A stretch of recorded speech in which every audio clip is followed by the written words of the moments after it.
Hello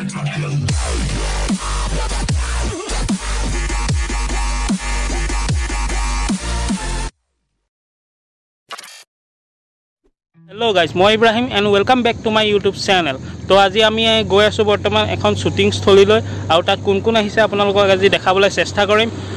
তো বলক তেতিয়া দেৰি নকৰি আমি ব্লগটো আৰম্ভ কৰোঁ।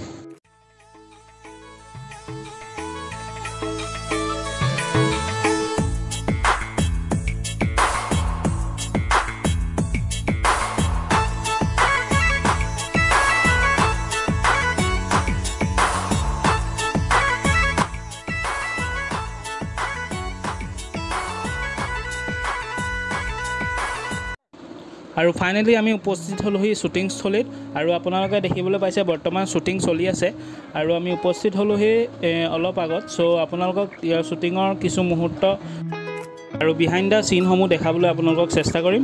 তো বলক। আৰু এয়া হৈছে আমাৰ অতিকে মৰমৰ উদীয়মান শিল্পী মাধুৰ্য নীল আৰু মাধুৰ্য নীল ডাঙৰীয়া বহুকেইটা গান কৰিবলৈ সক্ষম হৈছে। সো তেখেতকো লগ পাই খুবেই ভাল লাগিলে। আৰু এয়া আমাৰ অতিকে মৰমৰ অতিকে আদৰৰ বলিষ্ঠ অভিনেতা কৌতুক অভিনেতা আমাৰ অতুল পাচনি ডাঙৰীয়া, তেখেতকো লগ পাই খুবেই ভাল লাগিলে। আমাৰ মাজত আছে অসমৰ বলিষ্ঠ অভিনেতা অৰ্থাৎ আমাৰ কৌতুক অভিনেতা অতুল পাচনি ডাঙৰীয়া, তেখেতক আমাৰ চেনেললৈ স্বাগতম জনাইছোঁ। আৰু কেনেকুৱা লাগিছে আপুনি বৰ্তমান এই শ্বুটিংটো কৰিবলৈ আহিছে, কেনেকুৱা লাগিছে? সুন্দৰ সুন্দৰ পৰিৱেশ, দেৰগাঁৱৰ পৰা এই 61 কিলোমিটাৰ বৈ অহা গেলাবিলৰ চৌপাশৰ প্ৰাকৃতিক সৌন্দৰ্য সঁচাকৈ মনোমোহা আৰু ইয়াক বৰ্ণনা কৰিব নোৱাৰি। এই লোকেশ্যনত মই আগতে বহুতবাৰ কৰিছোঁ। এই লোকেশ্যনটোৰ এটা বেলেগ সৌন্দৰ্য আছে আৰু বেলেগ এটা আমেজ আছে ইয়াত শ্বুটিং কৰাৰ। ভাল লাগিছে, ইয়াৰ ৰাইজেও যথেষ্ট সহযোগ কৰিছে আৰু ইয়াৰ যিখিনি ডেকাদৰেও আমাৰ লগত খুব ধুনীয়া সহযোগ কৰি পেলাই এই গানটোক প্ৰাণ দিবলৈ চেষ্টা কৰিছে, পৰিপক্কতা দিবলৈ চেষ্টা কৰিছে। সম্পূৰ্ণ এটা সঠিক দিশত গানটোক আগুৱাই নিবলৈ সকলোৱে আপ্ৰাণ চেষ্টা কৰিছে। হয়, বৰ্তমান আপুনি কিহৰ লগত ব্যস্ত হৈ আছে? এইবিলাক ব্যস্ততাৰ মাজেৰে জীৱনটো পাৰ কৰিলোঁ যেতিয়া 61 বছৰ। বৰ্তমান মই ব্যস্ত আছোঁ কেইবাখন অসমীয়া বোলছবিৰ লগত, পূৰ্ণদৈৰ্ঘ্যৰ বোলছবি। তাৰে এখন ছবিৰ কাম মই সমাপ্ত কৰিলোঁ, বাকী আৰু 2খন ছবিৰ কাম আধৰুৱা হৈ আছে। আৰু লগতে ৰং চেনেলৰ দ্বাৰা সম্প্ৰচাৰিত হ'বলগীয়া এখন নতুন ধাৰাবাহিক অঞ্জলি নামৰ ধাৰাবাহিকখনটো এটা গুৰুত্বপূৰ্ণ চৰিত্ৰত মই অভিনয় কৰিম। হয়, আপোনাৰ জন্ম ক'ত হৈছিলে আৰু কিমান চনত হৈছিলে? জন্মটো বৰ সাংঘাতিক জেগাত হৈছিলে। আমাৰ CMৰ সমষ্টি সৰ্বানন্দ সোণোৱাল ডাঙৰীয়া য'ৰ পৰা বিধায়ক হৈছে, পৃথিৱীৰ বৃহত্তম নদীদ্বীপ মাজুলীত মোৰ জন্ম হৈছিলে। ভৰ বাৰিষা মোৰ জন্ম হৈছিলে। ব্ৰহ্মপুত্ৰৰ কোবাল পানীয়ে যেতিয়া আমাৰ ঘৰৰ ছালৰ ওপৰি বৈ গৈছিলে, তেতিয়া আমাৰ পৰিয়ালটো বাস কৰিছিল ওখ মথাউৰিৰ ওপৰত। আৰু সেই মথাউৰিৰ ওপৰতে এগৰাকী গৰ্ভৱতী মহিলাৰ গৰ্ভত মই গৰ্ভস্থ হৈছিলোঁ অতুল পাচনি। এয়াই মোৰ জন্ম বৃত্তান্ত। হয়, আপুনি চিনেমা জগতত কেনেকৈ আহিবলৈ মানে প্ৰথম আৰম্ভণিটো কেনেকৈ হৈছিলে? প্ৰথম অহা মই আচলতে চিনেমা জগতলৈ অহাৰ আগতে বা কেমেৰাৰ মাধ্যমলৈ অহাৰ আগতে মই অপেচাদাৰী নাট্য গ্ৰুপৰ লগত জড়িত আছিলোঁ। Jorhat theatre, Jorhat district library, Nabajyoti শিল্পী সমাজৰ পৰা বহুকেইখন পূৰ্ণাংগ নাট আমি পৰিৱেশন কৰিছিলোঁ আৰু চৰ্চা কৰিছিলোঁ। তাৰপিছতে মই গৈছিলোঁ বিশ্বনাথ চাৰিআলিত এজাক নত সৈনিকক লগ পাইছিলোঁ, যিসকল নতসৈনিক নতযোদ্ধাই অক্লান্তভাৱে খুব পৈণতভাৱে নাট্য চৰ্চা কৰিছিলে। আৰু তাতেই মই সেই বিশ্বনাথ চাৰিআলি চতিয়াৰ নতসৈনিকসকলৰ লগত নাটক কৰি থাকোঁতে চলচ্চিত্ৰ জগতৰ পৰিচালক, স্বনামধন্য চিত্ৰ পৰিচালক, বৰ্তমান প্ৰয়াত চিত্ৰ পৰিচালক আমাৰ শ্ৰদ্ধাৰ অতুল বৰদলৈ ডাঙৰীয়াৰ দৃষ্টিগোচৰ হওঁ মঞ্চত অভিনয় কৰি থাকোঁতে। আৰু তেতিয়াই মঞ্চৰ পৰাই মোক শ্ৰদ্ধাৰ অতুল দাই তেওঁৰ এখন পূৰ্ণদৈৰ্ঘ্য ছবি চিয়ৰ নামৰ বোলছবিখনত মোক কাষ্টিং কৰিছিলে। আৰু ইণ্টাৰেষ্টিং কি, চিয়ৰ ছবিখনত মই মেইন কেৰেক্টাৰ কৰিছোঁ, কিন্তু মেইন কেৰেক্টাৰটোৰ মুখত এটাও সংলাপ নাই। যেতিয়া অতুল দাক ক'লোঁ যে আপুনি মোক মেইন কাষ্টিং কৰিছে হয়, কিন্তু মেইন এক্টৰটোৰ মুখত এটাও সংলাপ নাই, কি মই ডেড বডি নেকি?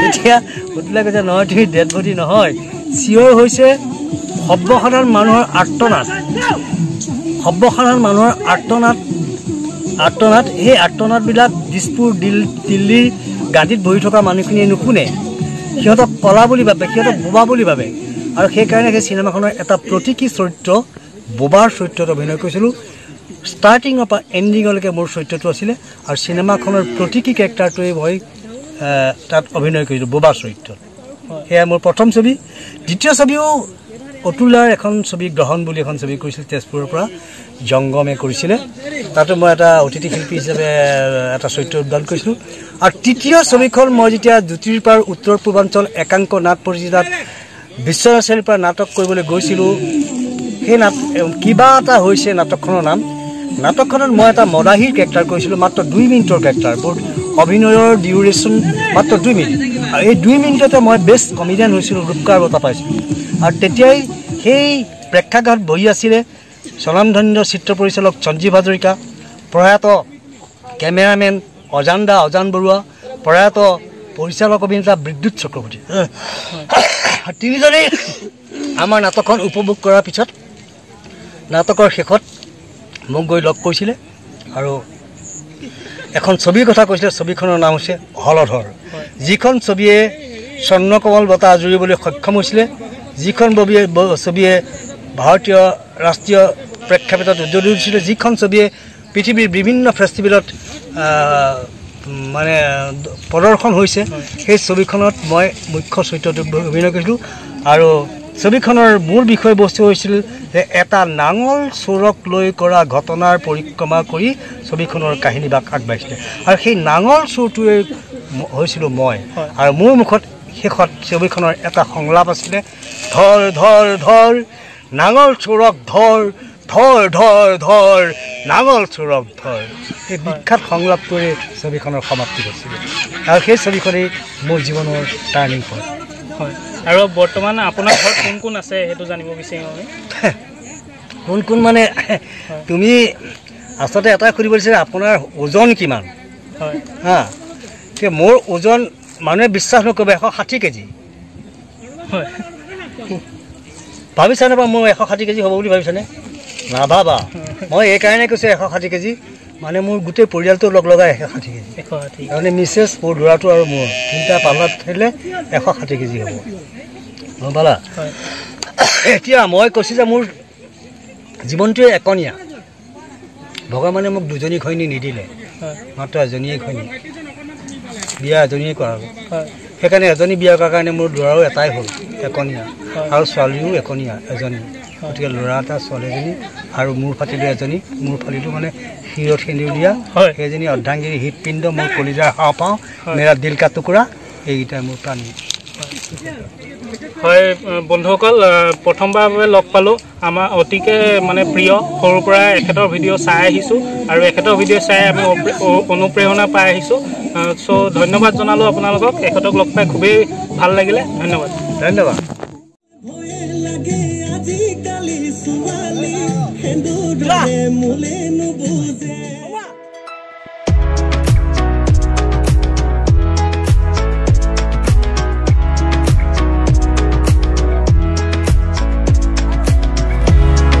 এয়া হৈছে আমাৰ অসমৰ জনপ্ৰিয় কণ্ঠশিল্পী ৰিদীপ ৰংকিত আৰু তেখেতৰ বৰ্তমান মেকআপ চলি আছে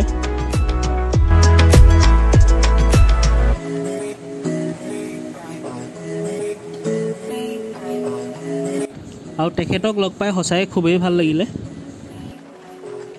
নমস্কাৰ বন্ধুসকল আমাৰ মাজত উপস্থিত আছে অসমৰ জনপ্ৰিয় কণ্ঠশিল্পী ৰিদীপ ৰংকিত ডাঙৰীয়া নমস্কাৰ চ' আপুনি যিহেতু এটা নতুন গান এটা কৰি আছে কেনেকুৱা আপোনাৰ অনুভৱ কেনেকুৱা অনুভৱ খুব ভাল গানটো অডিঅ'টো আমি যোৱাবাৰ ডিচেম্বৰ মাহতে ৰাইজলৈ আগবঢ়াই দিছিলোঁ আৰু ভিডিঅ'টো বহুত কিবা কিবি যোৱা বছৰটোত আমাৰ এই যোৱা বছৰটোত নহয় এই বৰ্ষটোতে হৈ যোৱাৰ বাবে আমি ভিডিঅ'টো কৰিব নোৱাৰিলোঁ আৰু এতিয়া আমি বছৰটো শেষৰ ফালে নৱেম্বৰ মাহতে ভিডিঅ'টো আগবঢ়াই দিবলৈ চেষ্টা কৰিম যিমান পাৰোঁ কৰি কামাল ৰাজাৰ পৰিচালনাৰে তাকে নৱাগতা বহুতো অভিনেতা অভিনেত্ৰী আছে আৰু লগতে অসমৰ বলিষ্ঠ অভিনেতা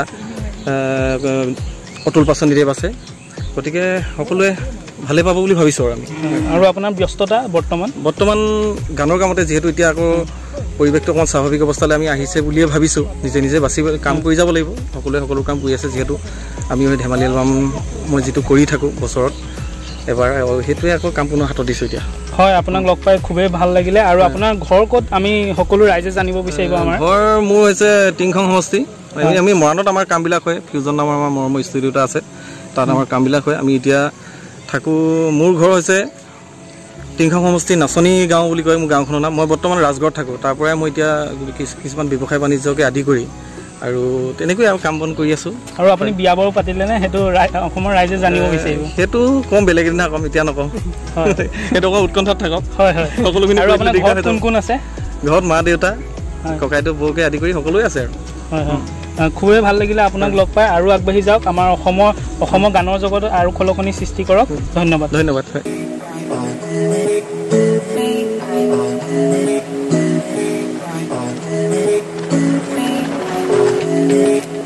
নমস্কাৰ, মই প্ৰণৱ মেধি, চিত্ৰগ্ৰহণকাৰী।